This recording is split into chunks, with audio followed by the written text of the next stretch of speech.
welcome back to the SENS Fitness Podcast. I am Jim Gazzali. And I'm Karen Gazzali. And we're going to have a slew of special guests today as we just completed the Ragnar Relay, 193.1 miles from Saratoga Springs, New York, all the way up to Lake Placid. Yeah, we had a team of 12 people, 2 vans, 6 in each. And we figured what better opportunity to really tell everybody what the experience was like than just interview the people we rode with, right? Yeah, and it was a very, very enjoyable time. I think everybody had a lot of fun running and laughing, and I was thinking to myself earlier, for as many miles as we ran, 193 miles, I think we probably had 10 times as many laughs throughout the whatever it was, 36 hours or so. So we had a really good time. Yeah. So to share some of our experiences together and personal experiences, first we wanted to invite our esteemed guest, Dr. Benita Zahn, who has her doctorate in bioethics. But in this case, we'd like to talk first more about her role as team captain. We'll have you on the show another time to talk more about bioethics, Benita. Sure. So, I mean, you're the one who came to us with this idea. You know, I had heard about Ragnar. I was having dinner with some friends, including one of our teammates. And one of the other guests at that dinner is a really good runner. And I said, so what do you think about doing Ragnar? One of the guests, the other guest who ultimately couldn't run with us, he hurt his back. He was all for it. He's a great runner. It sounded great.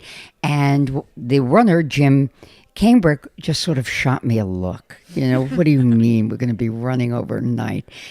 But I always think life's a smorgasbord, and you got to just belly up and eat. Yeah. And this is one of those meals that as a runner, I simply had to taste. And I feel like our backgrounds, you know, not just professionally, but athletically, are a smorgasbord of, Yes. you know, different training plans and styles Exactly. and experience. Tell me a little bit about how you prepared for it. Well, I ran. You know, I ran a lot of running. But I lift. I work with a trainer, and mostly it's functional fitness. So we're working core, arms, you know, the stuff that's going to get you through life so you can get up out of the couch and go and have some fun. And your arms ultimately carry you across that finish line. So, you know, I think a lot of people want to focus on one body part, but they all work together. You know, the core is going to get you up the hill. The arms are going to get you across, and goodness knows the legs are going to get you from point A to point B. And then I tried to get more distance in. I hadn't been running as much as I used to, a lot of other life stuff. And, you know, make sure you get a little speed work in and keep a good sense of humor, too. And I think you hit on a good point because, you know, you look at Ragnar, and for everybody who doesn't know, it's they say it's a 200-ish mile relay race. So over the course of about 36 hours or so, and you know, one person from your 12-member team is running at all hours of the day. So, you know, you don't and you don't take a break at 1, 2, 3 in the morning. You know, somebody is always going. And you know, I think for the people who are familiar with Ragnar, look at it as a running race. And that's certainly what you're doing, but you know, there's a wide spectrum of different skills and abilities that one should have and should incorporate into wanting to do a Ragnar. And I think Benita, you know, working with a trainer, working on strength, functional fitness, certainly plays a role in your success and how well you did over the last 2 days at this Ragnar running race. And if I'd spent a little more time with the trainer, I would have done better. The week before was showtime, yeah. I laid awake one night and went, oh, Benita, you're not strong enough. You didn't spend enough time doing that. You know, I think we always feel that way. I think it was true in my case because I have, we all have other things going on in our lives. But, and I think this is the point, you're making is that it's never just one thing.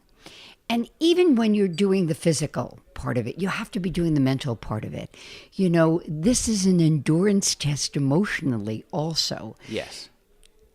And that's the other part. And it's about being aware, who's talking too much or too little, or, and Right. I mean, we're in close quarters for 36 hours. There's 6 people in a van and Sleeping together, right. eating together, breathing together, Right. doing other things. You go into it and you say, "Oh, vans are large and we're going to have plenty of space to stretch out," but you really don't because you have 6 people.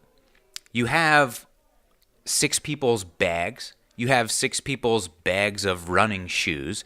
You have 6 people's coolers, 6 people's food, 6 people's this and that and this and that. And before you know it, you're sitting on top of each other. Your next running leg is coming up, and where's my blinking tail light? Where's my headlamp? Where's my reflective vest? Nobody can find anything because it's stuffed under somebody else's stuff in the back of the van. So this So becomes it's an emotional battle. emotional and a challenge to be organized. And doesn't that go back to where you started with the physical aspect? It's about being organized. Yes. So, was there anything that surprised you about the entire experience? Was there anything you maybe learned? If you had to go back and do something differently? I know those are 3 questions there. Okay, But I'll start with the last question All right. first. I did learn that we needed a little bit more of a plan at our first break. I think that our zeal to get things done, it'll all be wonderful, but you know what? You've got to plan when you're going to eat, and you have to plan your sleeping, and you've got to plan your showering. And we left a lot of that up to chance. Yes. the first pass. I would definitely agree. And I think we were probably almost blinded by our enthusiasm going in, right? You wake up early, Right. It's a super early wake up call, 3:30, 4 o'clock in the morning. And you're running in a couple of hours in the prep and the build up, and you're all excited, and you get out there and you're like, I'm going to hammer this first 4, Right. 5, 6 miles and everything's going to be great. And then you get done, and then you as the individual, you don't have to run again for, in your case, Benita, you were our first runner. You didn't have to run again for what? Almost 12 hours? Let's see, 6. Yeah, probably just a 10? little bit less. Yeah. So how do you keep yourself? Exactly, You've got to exactly. keep the simmer going. Yes. But you don't want to burn out. And you race. You have to learn not to spend all your energy on the start line, Right. which I think most of us at least, were cognizant of that. So how do you not spend all your energy on this start line, but really achieve? Because you have 3 start lines. Yep. And you have to enjoy everybody else's start line in your van. Right. So you've really got to pace. You got to pace yourself. Yes, you have to pace the entire day, the Right. entire day and a half, really. And I think back to your point about, an area where we may improve moving forward is where we have that plan of, okay, when we get to this point, we're all going to eat, or we're all going to shower. And I think, like you said, that's an area where we might improve in the future, because when we got to these certain points, we were all excited for ourselves if we just finished, or excited for the person who just finished and the person that is continuing on the relay. And that excitement lasts until, 200 yards down the road, until that person's out of sight. And then we Right. all look at each other like, well, what Okay. the hell do we do now? Get back in the van and drive to the next spot. That's right. And I kept joking, if you recall. I said, shouldn't we be singing 100 bottles of beer on the wall? There's a little bit of that camp, or a lot of that camp zeitgeist in something like this. And it's also keeping tabs on each other to make sure you're not spending too much of it. Yep. You're not letting too much of it go. And a friend of mine who's done a number of these said to me, as captain, remember, the one big question is to just ask everybody, how are you doing? And really listen. And you did that. Right. Yeah, you did that. And we have you to thank for the experience. Well, we had a great time. We were a great team. Yeah. It was a we lot of were. fun. We were certainly in good hands with you as team captain, and I can, I'll speak for myself here. I think this is something that Karen and I will definitely consider doing again in the future. It was a ton of fun. But having said that, you and I did not have to experience Tongue Mountain. No, of course So, not. With that, I'd like to thank you, Dr. Zahn Bonita, team captain. Woo, woo, woo. Woo, woo, and feel pretty good. That's kind of amazing, aren't we? Yeah. We'll check in with you tomorrow. Yeah, Let us know how you're feeling then. So, having said that, I brought up Tongue Mountain. For those of you who aren't familiar, I want to bring in Jim Cambrick, who was the experienced athlete that climbed Tongue Mountain and descended Tongue You might Mountain. want to change experience to new. So, Jim, tell us about your Ragnar experience.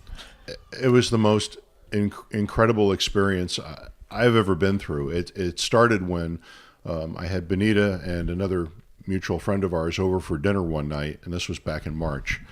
And we sat around at the dinner table, and yes, cocktails were involved. I should say she did go over some of this. Yeah. Yes, this is good that you're corroborating her story. So Right, you know, yeah. we're all on the same page. We keep here. them in separate rooms so we Yeah. know they're not lying. Yeah, right. And so they got to talking about, well, what's the next thing that we can do together? You know, we've done half marathons, we've done marathons. What can we do? What about Ragnar? And then all of a sudden, this idea sprouted, and they both looked at each other, you know, George and Benita, and they go, "Oh yeah, it's on!" And Jim's going to join us, and I'm like, "What?" And George was the guy. George LaMarche was the guy who turned me on to running about 7 years ago, and he and I had gotten into a disagreement over the length of training, and he said, "Jim, if you start," and this was in February, we had dinner in February, and he says, "Jim, if you trained right now, I'll bet you could run the Lake Placid half marathon by June." I said, "George, you are full of it." And so he said, "You want to put some money down on that?" And so we did. And lo and behold, in June, I ran the Lake Placid half marathon. I had never done anything like that in my life. But past that point, yeah, I ran occasionally, but never really committed to a disciplined workout regime or diet or any sort of discipline concerning running. It was haphazard at most. So my health over the past couple of years was not in a good place. My mental health was really not in a good place, and I needed something. And so then this Ragnar idea came up back in March, and I thought, you know, if I don't train for this, I'm going to die or have some serious medical incident on the course. I don't want to be that 61-year-old guy who's like, call for the medic, you know, we need to strap this one on the gurney, you know, load him away. You know, I don't want to be that guy. So I was like, I better get serious about this. So I figured I've got to train, but I don't know what I'm doing. I have no, you know, I can join a gym. Yeah. I can run more. I can run more frequently, but is that going to help me? I don't know. So Jim, that's kind of why I reached out to you for some sort of a plan, because in my mind, if you're going to train for something like Ragnar, you need structure. Yep. And you need a plan. You need to follow, you know, a variety of stuff, not just, you know, making it up as you go along. So, you know, you came up with a, you know, like a 2-month long plan for me to follow, and I did. And I just, you know, I just kind of like watched what I ate and made sure that, you know, I was doing the best that I could do on that. But I really wanted to concentrate on proper training. And I got to say that, you know, doing Tongue Mountain, which is, you know, over 800 feet in elevation going up for 5 miles, and then 700 feet declination going down, I thought, man, how am I going to do this? Yeah, and I think it's just as really as simple as you just laid it out. Watch what you eat, be smart about what you're eating, and have a plan. And when you know the event that you're doing, such as a Ragnar, and I think the first thing I said to you when we talked about this was you need to focus on running on tired legs, because Yes. you're going to run, you're going to rest, and then you're going to have to run again a few hours later. So your legs aren't going to have the amount of time, a normal recovery time. So they're going to be fatigued as you're running your second and then third leg. So third legs of this relay. So the goal in the plan that I put together for you was to simulate as much as possible that race day feeling, that relay feeling of, okay, I'm going to run and I'm going to run hard, and then I'm only going to have a few hours to rest, and then I'm going to have to run again. So it was a lot of interval training. It was a lot of run hard for a mile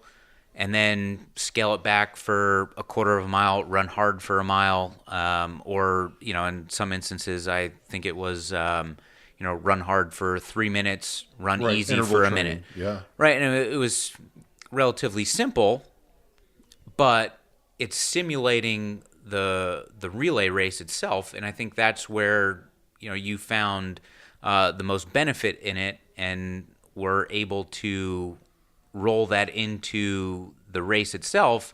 And I know from the team, Karen, I, and everybody else that was in the van, we were like, oh, Jim's gonna finish in an hour or so, and you were in there running through.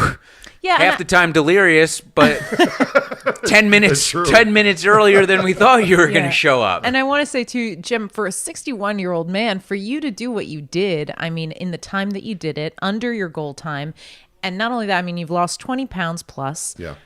What did that feel like? Because you told me you were pretty much one of the only people actually running up the mountain while everybody was walking. Looking around, what did that feel like for you? That was just a tremendous feeling. I had trained on Thatcher Park, running up the hill from New Salem, up the first hill past the DPW garage, and then back up the other trail towards Thatcher Park and up to the Indian Ladder trail. Doing it over and over again. I had no idea, though, that Tongue Mountain would be as steep as it was. But given that, running up the hill with tremendous body heat coming off of me, fogged up my glasses, couldn't really see. I just had a pinpoint of light from my headlamp in front of me, and all I can see is like blinky lights in front of me as runners pass me up the hill, which can be demoralizing, to some people, but a lot of it was mindset and concentration for me. I trained for this. I trained on a mountain hill.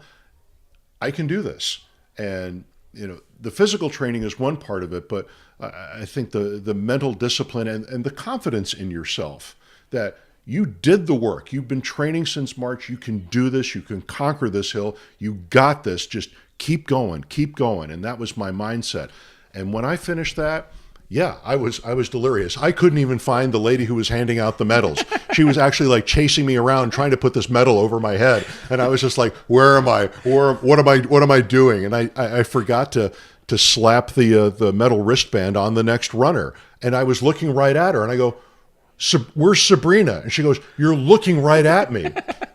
But I had the greatest feeling of euphoria after that race. Like, I did it. I accomplished it. It was mind-blowing for me. Yeah, and I think what was cool after the race, to see the medals that they hand out, that Ragnar hands out, have these little unique messages on it. And one of them, I believe, was something to the effect of the destination is, or the journey is the destination. Yeah. And I think everything that you've just explained really brings that to the forefront, because you're training since March, you're building your confidence, you're building your strength, your endurance, and you're out there on the course saying to yourself, I can do this. Yes, there might be faster people getting up this hill, getting up this mountain ahead of me, but I'm doing what I know that I can do, and I have the confidence in doing that.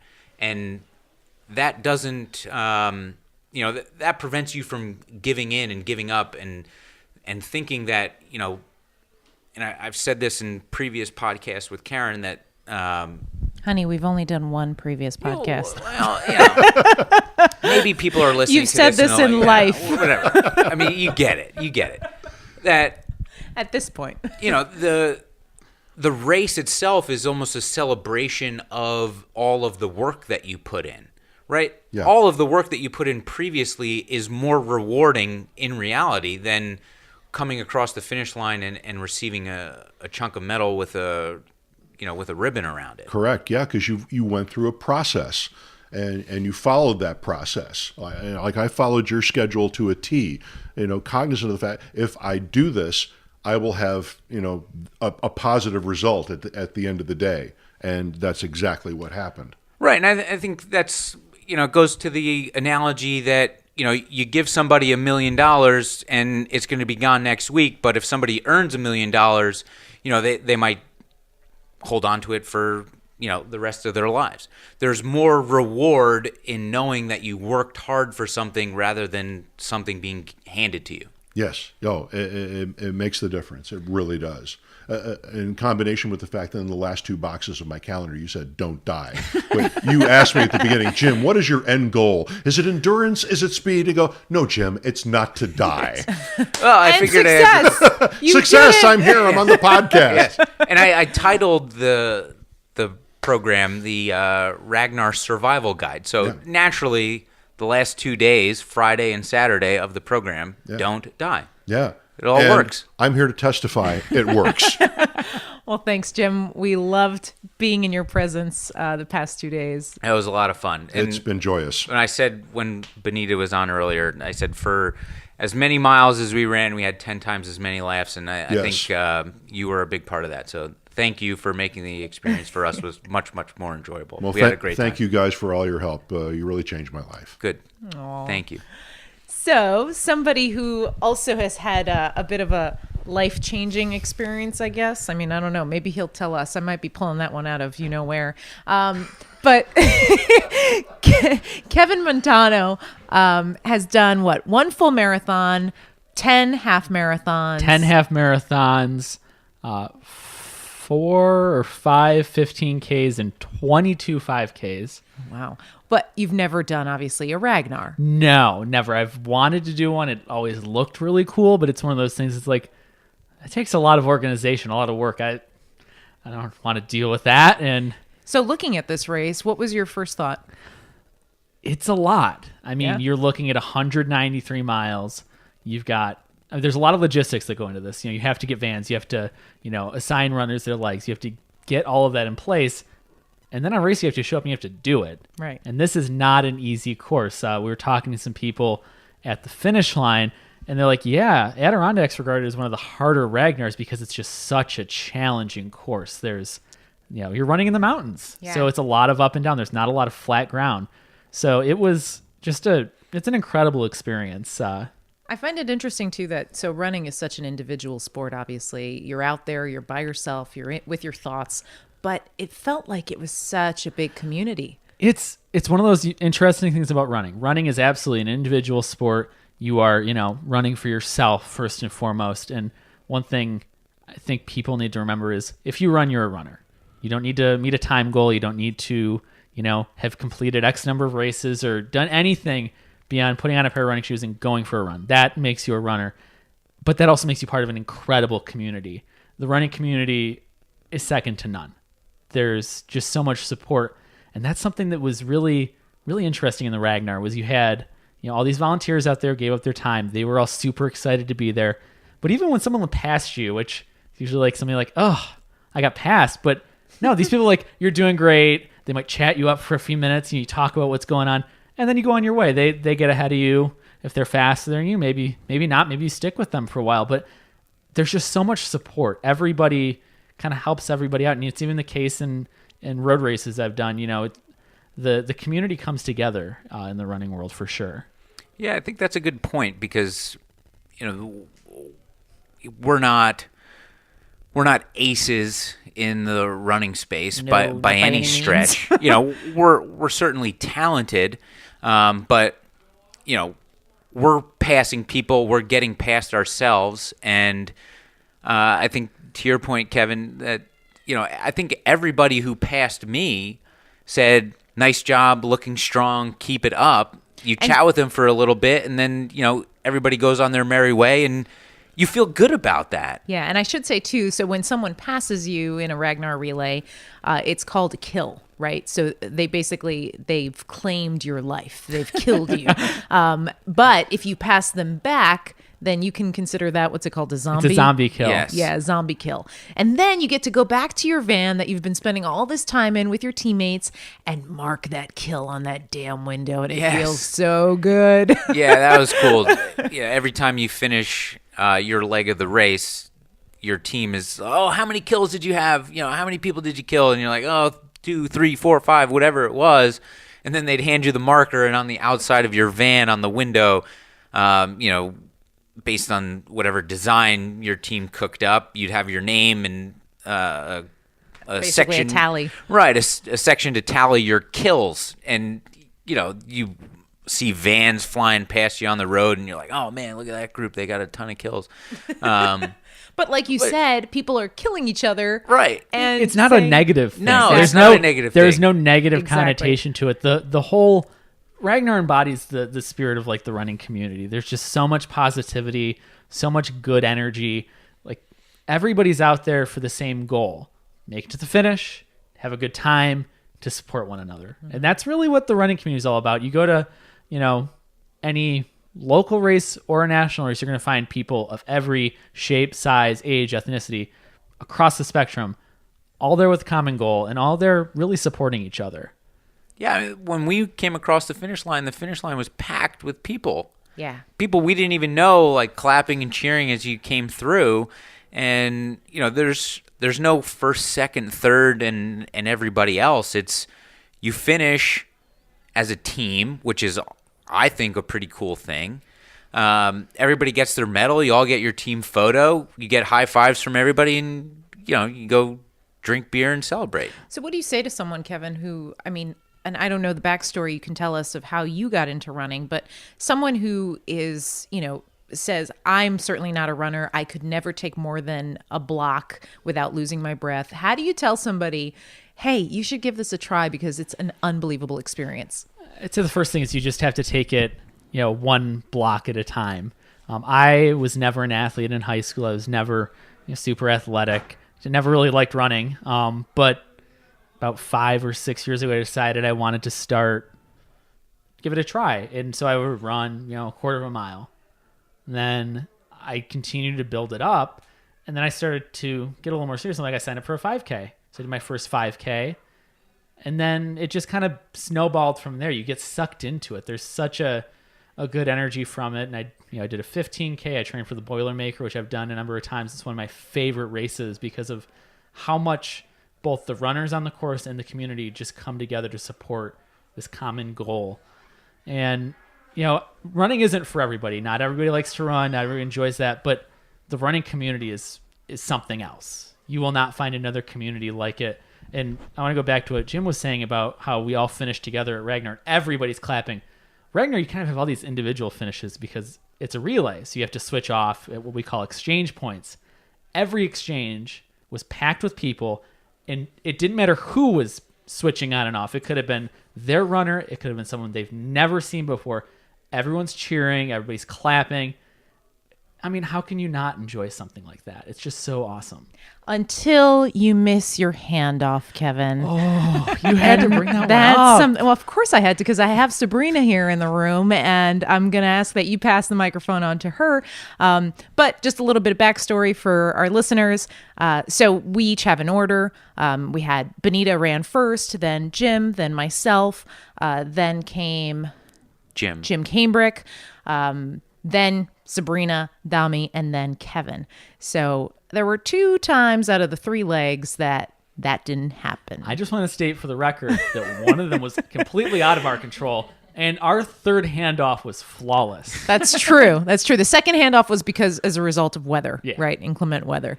But we'll get to that in a moment with Sabrina. Kevin, thank you so much for joining us. Absolutely. And for sharing your thoughts and insight on running. Where were you, Kevin?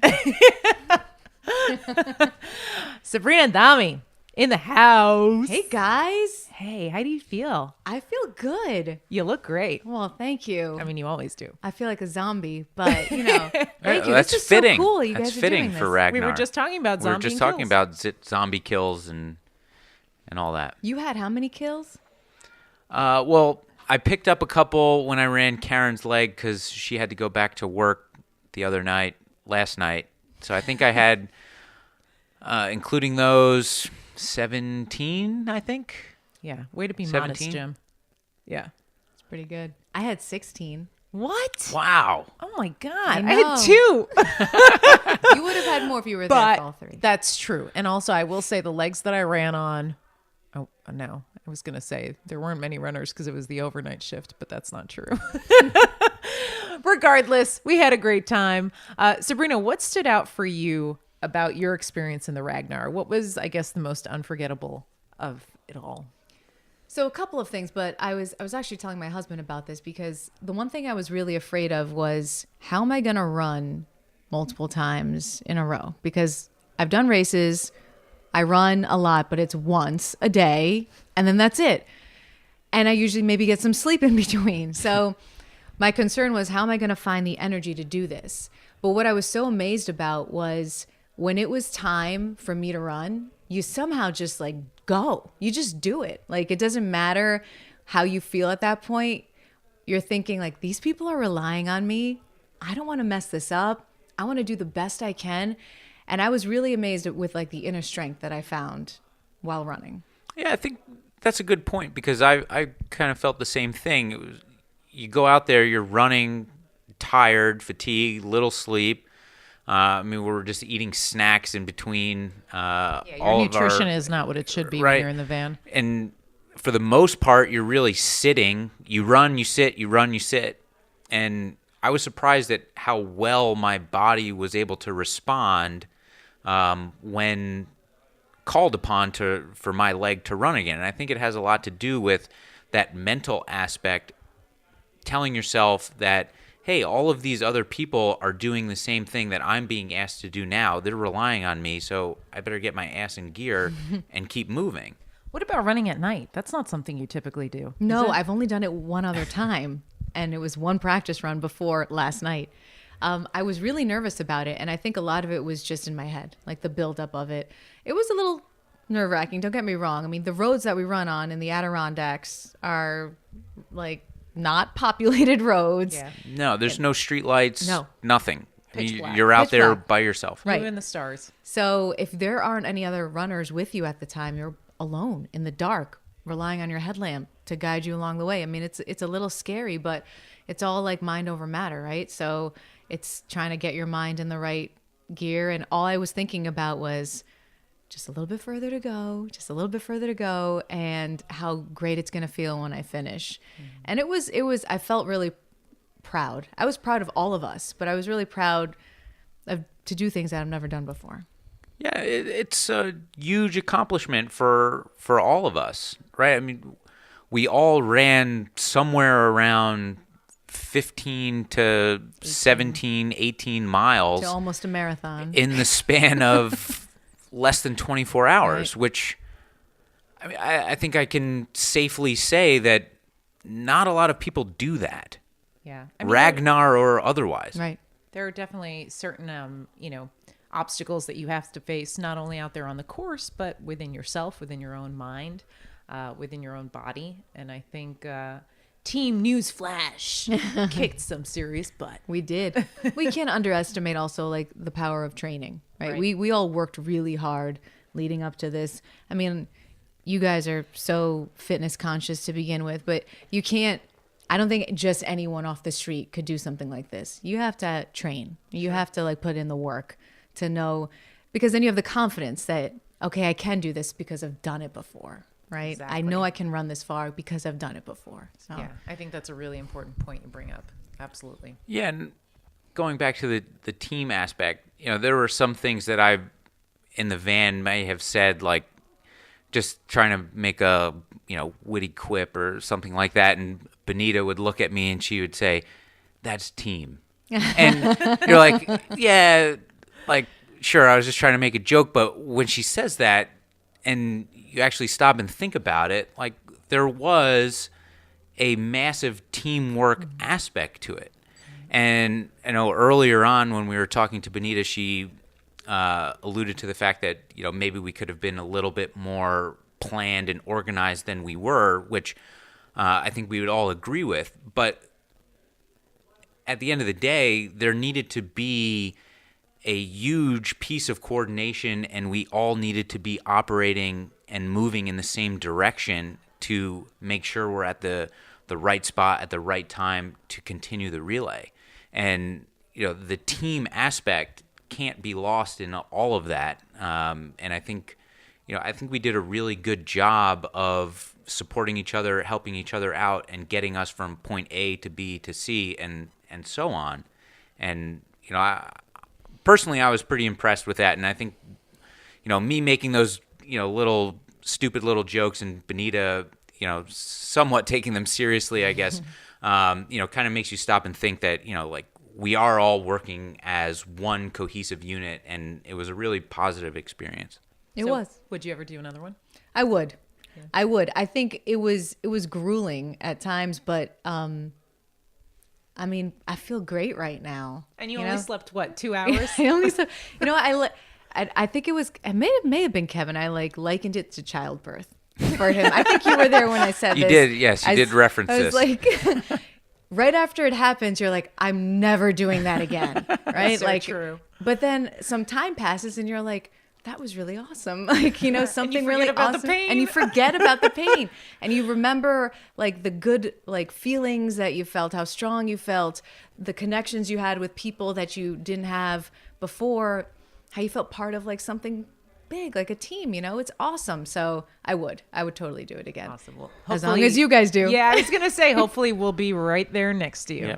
Yeah, this was a lot of fun. It was a good 36 to 48 hours of running and, team building. Really, I think we can all say that we learned a lot about ourselves. And I think I said, early Friday morning as we were all driving in the van to the start line, that we're all going to get to know each other in a way that maybe we didn't necessarily think we would. And luckily for us and the good group that we had, it turned out to be a really positive experience. We had no drama on our van. No. Which is, you put that many people together in a confined space, there's going to be drama. Yeah, and I think that's part of the challenge of the race, right? The running is a challenge, is a physical challenge, but as we were talking about earlier, the mental challenge is basically living in close quarters with different people that you don't necessarily see for multiple hours a day.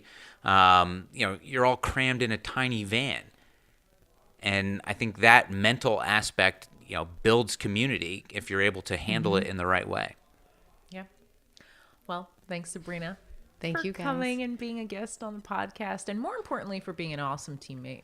You guys are awesome. Thanks for having me. This is so cool. I got to be a part of it. Thank you. All right, we're going to let Sabrina go. Full disclosure, we have pizza and wings in the other room downstairs and beer. Yep. We have to replenish all of the calories that we burned. But yeah, we really wanted you guys to get a feel for this crazy experience that we just went through. And yes, you can pull it up on YouTube and you can Google it and, get a sense for it. And hopefully, it piques your interest enough that you want to go out there and try it yourself. And, like Kevin said, you don't have to be a runner. You can just put on some sneakers, go out there, and you are a runner. So hopefully it enticed you enough to maybe want to give it a try if you have a group of friends that you want to spend some time with in the van. Because like we've been saying, you might learn something about yourself. You might learn something about someone else. And it's just a lot of fun. Yeah, and I think if you were listening to what each of our guests had to say for the last 40 minutes or so, if you could sum up Ragnar in one sentence, I think you could say, based on what everybody said, that it is a life-changing physical and mental journey that is extremely rewarding. Yeah, I think you've summed it up pretty well, Kim. Yeah. Right. I think everybody touched on each of those points, and we'll roll them all together and leave you guys with that. And I think that's a positive way to end it. Cool. Thanks for listening, guys. All right. So as we move forward with this podcast, we're going to keep bringing you more and more stuff like this, different interviews, different guests as we move along. Don't forget that all of our loyal listeners can get 10% off at Barbell Apparel. Use Sense Fitness 10 at checkout at barbellapparel.com. That's SENS Fitness 10. That's the discount code, 10% off your order. And you can also get free shipping from First Form for all of your supplement needs. That is firstform.com.